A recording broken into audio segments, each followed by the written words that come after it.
বাবা মারা যাওয়ার 1 মাস পর ঢাকায় চলে আসি। রাস্তা দিয়ে হাঁটতে আসি, কোথায় যাব কি করব কিছুই মাথায় আসছে না। এই ঢাকা শহরে আমার কেউ নেই, তাই যাওয়ার মতো স্থান নেই।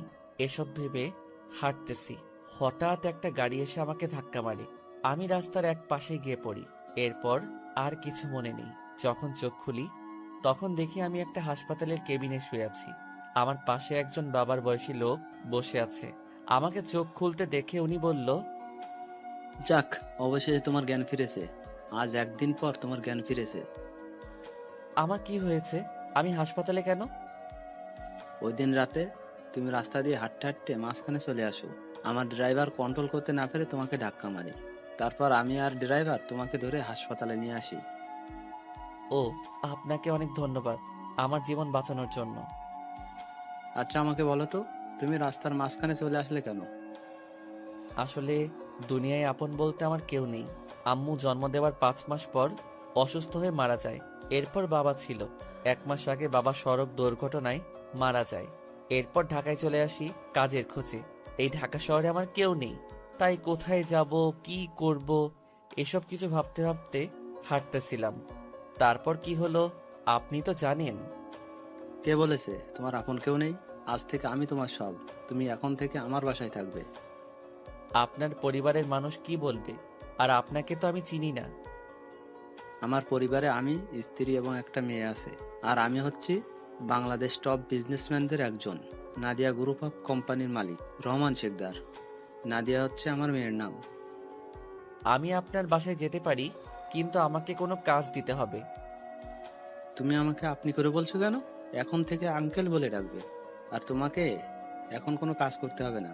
কতটুকু পর্যন্ত লেখাপড়া করেছো? জি, আমি এবার এসএসসি পাশ করেছি। ঠিক আছে, তাহলে তুমি আগে পড়ালেখা শেষ করো, তারপর আমার অফিসে চাকরি করবে। আপনি অনেক ভালো মনের মানুষ আঙ্কেল। দুনিয়ায় আপনার মতো মানুষ থাকলে মেধাবী ছেলেগুলো রাস্তায় থাকতে হতো না। আচ্ছা ঠিক আছে, তুমি এখন রেস্ট নাও। আমি ড্রাইভারকে ফোন দিয়ে বলে দিচ্ছি, সে খাবার নিয়ে আসবে। খাবার খেয়ে ওষুধগুলো খেয়ে নিবে। আমি ডাক্তারের কাছে যাচ্ছি। এ কথা বলে আঙ্কেল কেবিন থেকে বেরিয়ে গেল। আজ 2 দিন পর আমাকে আঙ্কেলের বাসায় নিয়ে আসছে। আমাকে আন্টির সাথে পরিচয় করিয়ে দিল। আন্টির কথা শুনে বুঝতে পারলাম উনি আঙ্কেলের মতো অনেক ভালো মানুষ। বিকালে ওনার মেয়ে কলেজ থেকে আসার পর আমাকে তার সাথে পরিচয় করিয়ে দিচ্ছে। নাদিয়া আপুর কথা শুনে বুঝতে পারলাম উনিও অনেক ভালো মানুষ। আমাকে কত সহজে আপন করে নিছে। সুন্দরভাবে চলছিল আমার জীবন। আমাকে নাদিয়া আপুর কলেজে ভর্তি করিয়ে দিছে। নাদিয়া আপু প্রতিদিন ওনার সাথে করে কলেজে নিয়ে যায়, আবার নিয়ে আসে। নাদিয়া আপু এবার ইন্টার ফাইনাল ইয়ারে পড়ে, আর আমি প্রথম ইয়ারে। বয়সে আমার চেয়ে 2 বছরের বড় হবে। এভাবে দেখতে দেখতে একটা বছর কেটে গেল, কিন্তু হঠাৎ নাদিয়া আপুর ব্যবহার অন্যরকম হয়ে গেছে। আজ 1 মাস থেকে, আগে তো ভালো ছিল, কিন্তু হঠাৎ এত পরিবর্তন কেন?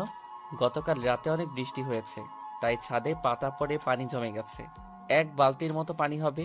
আমি পানিগুলো কুড়ে নিচে ফেলে দিলাম। হঠাৎ নিচের দিকে তাকিয়ে দেখি নাদিয়া আপু চোখ মুখ লাল করে দাঁড়িয়ে আছে। এরপর দ্রুত নিচে নেমে আসলাম। তারপর কি হলো আপনারা তো জানেন। আপনাদের সাথে কথা বলতে বলতে রেডি হয়ে নিচে চলে আসলাম। নিচে এসে দেখি আপু নাই। তাই আমি খালাকে জিজ্ঞেস করলাম, খালা, নাদিয়া আপু কোথায়? উনি কি নাস্তা করবে না? নাদিয়া ম্যাম তো নাস্তা করে গাড়ি নিয়ে কলেজে চলে গেছে। ও আচ্ছা, ঠিক আছে, তাহলে তুমি আমাকে নাস্তা দাও। আজকে আমার পাঠক পাঠিকা ভাই বোনদের সাথে কথা বলতে বলতে দেরি হয়ে গেছে।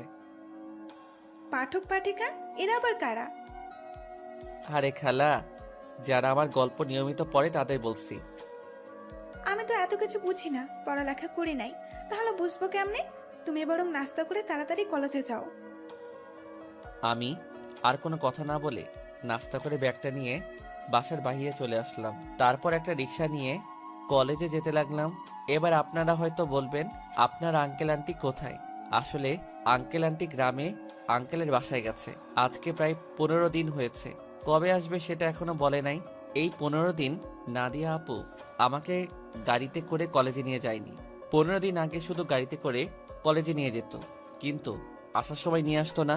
আমি সেটা আঙ্কেল আন্টিকে বলি নাই, তাহলে আপুকে